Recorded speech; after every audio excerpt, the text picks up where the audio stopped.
is happening to gaming hardware? Seriously, what the fuck is happening to gaming? In an era which should be the greatest time to be a gamer, gaming seems to be falling to its silver age. And yes, let me clear it up. I still believe that we are currently in the golden age of gaming. Why is this happening? Is it because of the rampant increase in price for gaming hardware? Is it because of the software? Is it because of AI? Or is it because we, the gamers, have lost the joy of gaming? All these answers are correct in a sense. But I do believe, as an individual who started playing Warcraft 3 at 4 years old and never stopped loving games, I think this conundrum is more psychological than it is the state of the industry. With that said, this video will focus on the hardware side of things. So let's begin. Gaming hardware. Gaming hardware is a spectrum, so I'll divide this section onto 3. Desktops, portable desktops, and mobile devices. Let's start with the good old desktop and get the huge elephant out of the way. Yes, RAM and storage prices are dog shit nowadays. What was once a $30 set of 2x8GB of DDR4 RAM costs roughly $130 now. SSDs, hell, even hard drives are going through a price conundrum. And I'll talk about this a bit later, but first, arguably the most important part of gaming, the graphics card. Or the graphics processing unit. It's easy to reminisce about the old days of 2017, the release year of the GTX 1070 and 1080 lines of GPU. It was glorious. You can get the third best of the generation for the price of a mid-end GPU nowadays. The price being $450, as AMD released the 9060 XT, the third best in their lineup, for, as of now, $448. This card, which offers one of the best price to performance for the current mid-2026 generation, which, don't get me wrong, is a very low bar, thanks to Nvidia making it impossible to go Team Green without shoving AI, artificial intelligence, artificial intelligence, and doubling the price of their hardware. Let me side quest a bit and share this finding that I made, as I was haunted by the fact that the 1080 Ti is equivalent to a RTX 5050, making me lose a part of myself. Now let's get to my point. In 2017, you can get the third best GPU out of the 10 series for $450. Nowadays, that is equivalent to a mid-tier GPU. That is a significant downgrade. That is basically, for a point of comparison, paying the price of a 1070 for a 1060. And the 9060 XT comparison only works because it's AMD. In Nvidia's side of things, a comparable 5070 Ti, the third best in this lineup, is $899, a $449 increase compared to the 1070. And that's ridiculous. That is equivalent to an OLED QHD 140Hz monitor. But this has already been explained by more competent journalists and reviewers like GamerNexus. Moving on, let's talk about the other elephant in the room, RAM and storage. RAM and storage have grown exponentially in price, and it's not even acute exponentially, like a similar growth to the GPU, which is already a ridiculous $449 increase. No, but RAM in a worse vein, because RAM increases without a performance gain. The same kit of 2x8GB of DDR4 RAM costs quadruple the price, and the same is said to DDR5, and in even worse capacity, you can get 32 to 64GB of DDR5 for almost 1,000 to multiple thousands of dollars, depending on the variety. Back in the day, you can get that for 500, 400. So that's a double to triple, which is ridiculous because there's no significant performance gain, even for fast RAM. Yes, you can get 2 to 3, 4, 5 FPS bonus, sometimes smoother gameplay, but RAM is one of those things that for gaming specifically, it's not really that compounding. You can get 64 gigabytes of RAM, and that won't really do much for your gaming. Even the speeds, you probably will get 1 to 2 FPS better in the 1% lows, but you can just tweak the graphics setting for that. Maybe lower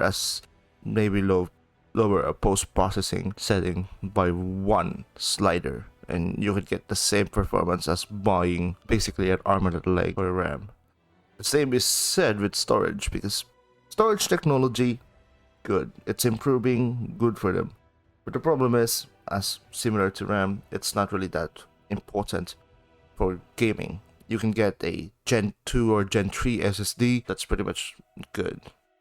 There are a few games that utilizes that specific fast speed of storage, like modern games like Resident Evil 9, Resident Evil 9, Black Myth Wukong. It's not to a degree which it is that much noticed. And the only reason why their price is so bloated and overpriced is AI data centers. Let's just keep it frank here. With the rise of AI data centers, specifically in America and in Asia, the prices of RAM and the prices of storage devices have gone up exponentially. The same is true, but it's true in a sense with graphics card, specifically the RTX series graphics card, because these are the graphics card with the AI chip in them that could process AI much better than the graphics chip in the good old AMD. That is why the price difference between the two companies are so broad. Now, let's finally move on from this conundrum and talk about peripherals. The rest of the market for computer hardware, meaning CPU, mobile, coolers, cases, the likes, are getting better. Cheaper price to performance, but getting a bit stagnant at the high end. But the good news is, computer peripherals are in its peak. From keyboards to controllers to mice to monitor, everyone is having an amazing price to performance ratio. And I mean this in the best way. You can get a mouse that fits whatever genre you like. For example, super light mices for shooters, bulky mouses with 16 additional buttons for longer MMO playthroughs, or a combination of the two, like the Logitech G502 Hero. Good gaming performance with a respectable amount of bulk. You can get a G502 for $35.99, and that's from Logitech, the known upsell dudes. You can get the other two variants for less than $100 and on sale for less than $50. The same is applicable to keyboards. You can get an Akko keyboard for a staggering price of $50. This is a good and balanced keyboard. Decent sounds, decent travel, good durability. I got mine for almost 2 years and still no issues. But if you are really in a budget, there are brands like Red Dragon which offer cheaper solutions like their Fizz line, which is around $37 on Amazon. On Amazon. But you can get them cheaper on Chinese sites like AliExpress or Alibaba if you don't mind the wait. These are the ground level decent options for peripherals, but the most surprising for me is the monitor market. You can get a 2K resolution 180Hz monitor from a reputable brand for $160. Yes, it's a BA panel, but for competitive gaming, BA has the advantage of being cheaper and higher refresh rate than IPS, while still retaining a decent amount of visual clarity compared to TN panels. In this case, if you're not really a competitive gamer, there's an option from the same brand and line, same resolution, higher refresh rate and IPS for the price of $250. This was very surprising, as 2 to 3 years ago, these types of monitors will go for $300 to $400. sometimes even $500. And a similar trend can be seen in other facets of gaming. Controllers, for instance, was once monopolized by big brands, Sony and Microsoft. But nowadays, brands like GameSir and 8BitDo offer cheaper, better performing, with higher grade components on a controller for as cheap as $30, to a price of $90 for TMR sticks and 8,000 Hz falling rate. To remind you, TMR is the joystick technology used on the Steam controller, a $100 plus controller. This compared to a $45 base Xbox controller, which still runs on batteries, which admittedly I like a bit, and run on potentiometers, which causes stick drift over time, making your controller virtually unusable, except if you know how to solder some Hall effect sticks, then you have a decent controller. This has created a peculiar paradigm where one side of the space of the spectrum is thriving whilst the others suffer, as you cannot build a gaming PC without at least 16GB of RAM or a decent GPU. But for the individuals with an half-decent system already, the market is thriving. You can get peripherals for cheap and monitors for cheap. Portable desktops. I will divide this section onto two. Laptops and any laptop adjacent devices, and the other are gaming handhelds and any adjacent contraptions Aya Neo comes up with. Within this section, I want to really highlight that this market is very bad for gaming. Yes, this is including the gaming handhelds. The best value proposition for this section are probably the gaming handhelds. And the only reason for this is because they are not that popular yet. And thus, the companies in charge don't really have the incentive to pump up the prices. Look at the ROG Xbox Ally. It's still pretty dead, with low coverage compared to the likes of the Steam Deck and the base ROG Ally. These devices propose a better value to gaming proposition, as these devices can easily play some of the older and arguably better games on the go natively or by using Proton in the case of the Steam Deck. The only downside is the price to performance, since it is a mobile device and typically runs on by x86 platform of CPU.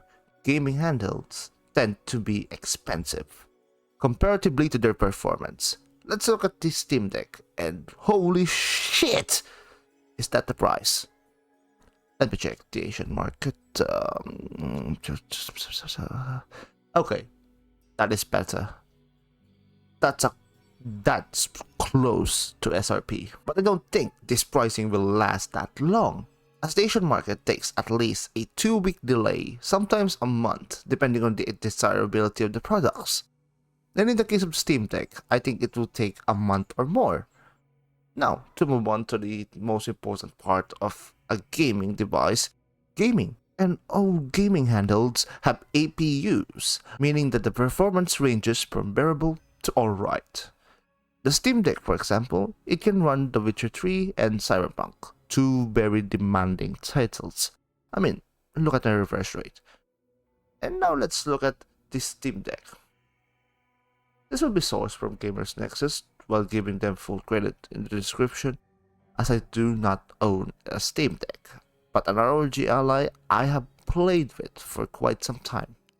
Although I have no access to it now, I did experience how smooth the gameplay was and how easy it was to play with. And for safekeeping, I will also attach some of the Gamers Nexus graph for the ROG Ally for a fair testing comparison. And the result is pretty damn clear. If you want raw performance and don't care about the battery life, go for the ROG Ally. It has the best performance out of the two, and the Steam Deck, well, it plays decent, a lower resolution, weaker APU, but significantly better battery life. In the end of the day, the handheld console comparison is not that relevant, as the two devices are meant for different demographics. Devices such as the ROG Ally, the Lenovo Legion Go, or any other high-end gaming handhelds are meant to be used near a charger, and are for individuals who don't have the space for a gaming rig or laptop, or just like to be portable to an extent. Whilst devices like the Aya Neo line of x86 and the Steam Deck are geared towards more casual or gamers who already have a setup at home and just want a device to do some light gaming on the go. I know, wild statement. What do you mean you don't want to play the latest UE5 and soon UE6 slump game that just copies elements from a 10-year-old Japanese monster hunting game and makes the characters wait, I'll save my rants for about games on a later video. The larger conclusion stems on gaming handhelds being very situational and not being for everybody, as not everyone wants to game on the go, or the place that they are in is prone to theft, or the price to performance doesn't really do it for them.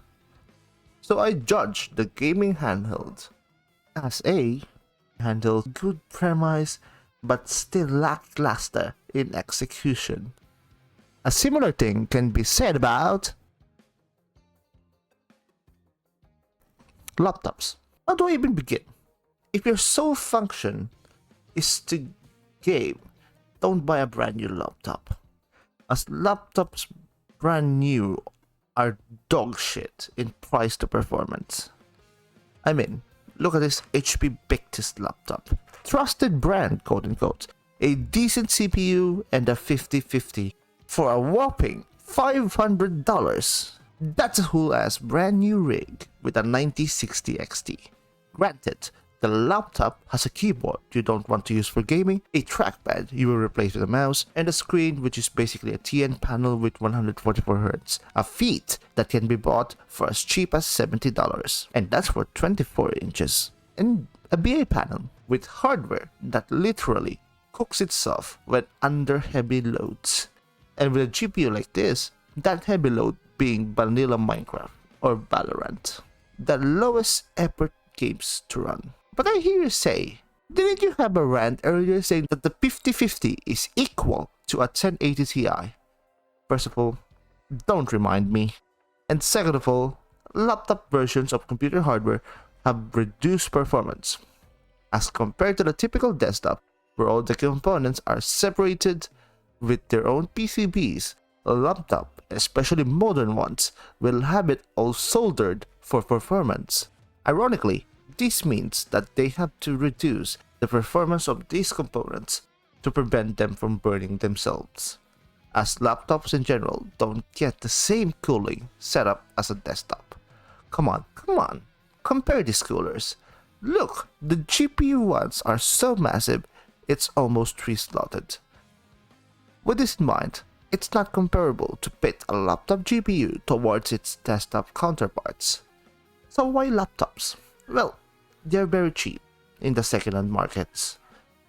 Laptops have one of the biggest price deteriorations once used in the gaming market. Of course, it's excluding good old MacBook, but Apple is not really part of this conversation for gaming. So if your use case involves you being on a desk and near a power outlet, as gaming laptops have dogshit battery life. Similarly to gaming handhelds, or needing to relocate your setup multiple times, then a laptop is a decent choice. All I recommend is buying second-hand and picking a model with a decent to a good cooling system. Find ones with an actual copper pipe system and decent ventilation. You don't want to know how many laptops I have encountered that have zero of that. There is one that I encountered from good old Acer that had a single copper pipe leading to nowhere. It was a random part of the PCB, not even near the CPU, not even near that. And it was attached to a detached pan, so it's attached to nothing. And finally, upgradable storage, preferably with an M.2 or 2.5-inch SSD bay. And upgradable RAM, preferably at least dual channel. Oh, and don't fall for the high-end gaming laptop business. Laptops have a fixed ceiling for performance to scalability.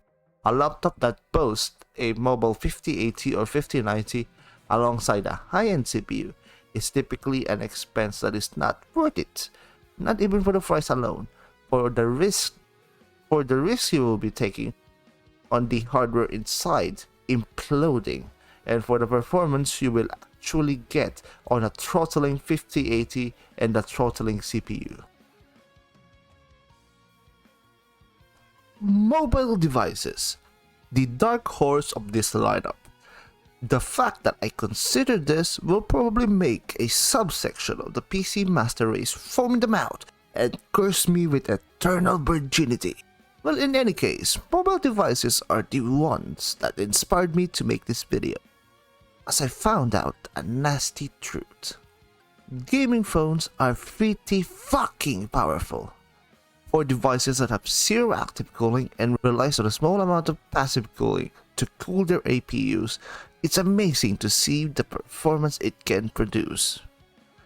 As gaming APUs have been evolving slowly throughout the past half-decade, and the support for this hardware by software is getting really good, to the point that we are starting to see PC emulation, but that is a topic for the software section of the next video.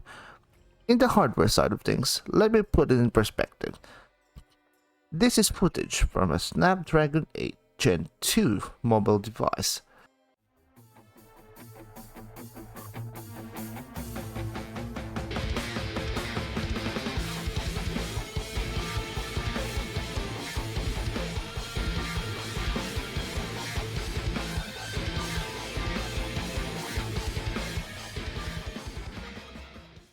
Not even an 8 Elite chip, a step lower, playing Wuthering Waves at almost max settings in Android. This is without the GameHub boost, no GameHub entirely. And to put it in more perspective, this chip is from 2023, 3 years ago, running a game that can even stress my desktop systems at around the same resolution. Granted, it's scaled down for the mobile version, but the fundamental engine is still the same. The game is the same.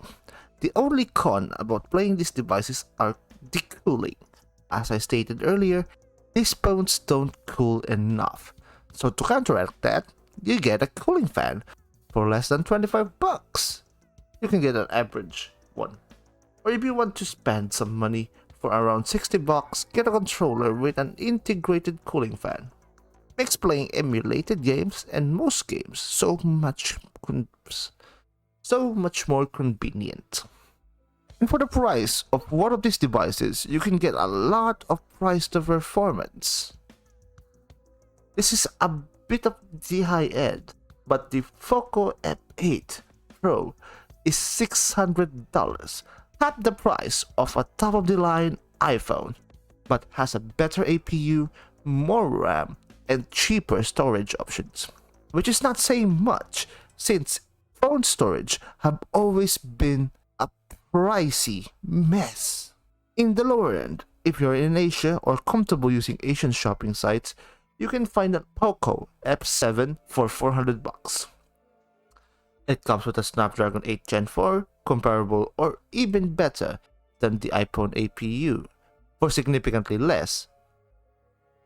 If you don't trust the Mi group with Poco, Xiaomi, and Redmi, manufacturers such as OnePlus and Red Magic, both Chinese yet premium brands, Oppo and Samsung, two Korean brands, and Google themselves offer similar specification but within premium packages, typically cost more with more features that are typically marketed for normal users and power users. The exceptions to this is Red Magic, which is fully dedicated to their gaming roots, creating water-cooled phones, integrating fans onto the systems, and optimizing the Android gaming experience. Now, I'm gonna stop sucking and indicating some cons on the hardware. Alongside the overheating fiasco, screens are dogshit for gaming. You need peripherals or a controller to make most games feel alright. Except in my experience, MOBA games, and weirdly Punishing Grey Raven, which is worse when playing with a controller. And secondly, and most importantly, battery. Get a device with at least 5000 milliamperes. That's the bare minimum. And the higher the performance, the more power the APU will eat. With all these laid in the table, my earlier conclusion of gaming is in its golden era is still solid. And I can hear the keyboards. But you said a lot of cons. In these different hardware devices, how can you say that gaming is at its peak? And to anybody who actually asked that, I am sorry to say, but you are either a tourist slash LARPer or someone who sees the past with rose-tinted glasses. As gaming hardware has always been a market that goes up and down. This is not the first era of GPU price hikes. When Bitcoin first spawned and became demi-popular around the release of the 900 series of GPUs, those GPUs hiked up in price. This was the 900 series, the era of so-called bliss. A $500 card became $700. It's even worse in the CPU category. Remember the 5-generation long cold spell on Intel, where they released a 4-core 8-thread CPU for every single generation for 5 generations. This didn't change until Ryzen spawned and AMD went back on the ring with Intel.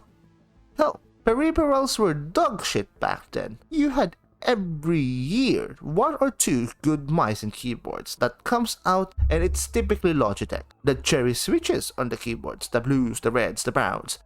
You had 3 options for the longest time until the manufacturers created variety, better form factors, cheaper boards.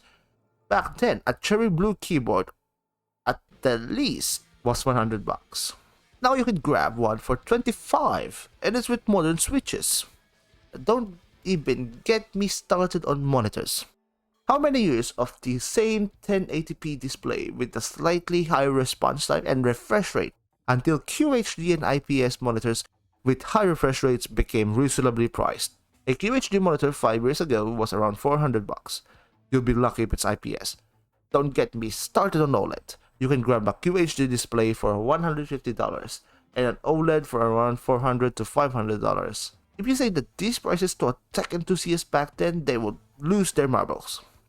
The only blemish on this day and age when it comes to hardware is the GPU, RAM, and storage. And it's not even because of gamers, it's fucking AI. If you want some more insights, go and watch some of the Gamer Nexus videos. Or if you like a more casual display, try some Ordinary Gamers. Now before I end this segment, I want to address the biggest elephant in the room, consoles. I do not include consoles in this lineup for 2 reasons. More than one suck dick, I have owned exactly 3 consoles, a Switch, a PSP, and a PS2. And I would like to end my impression on the PS2, a PSP, and a Switch, since they're the last decent consoles. Anyways, see ya.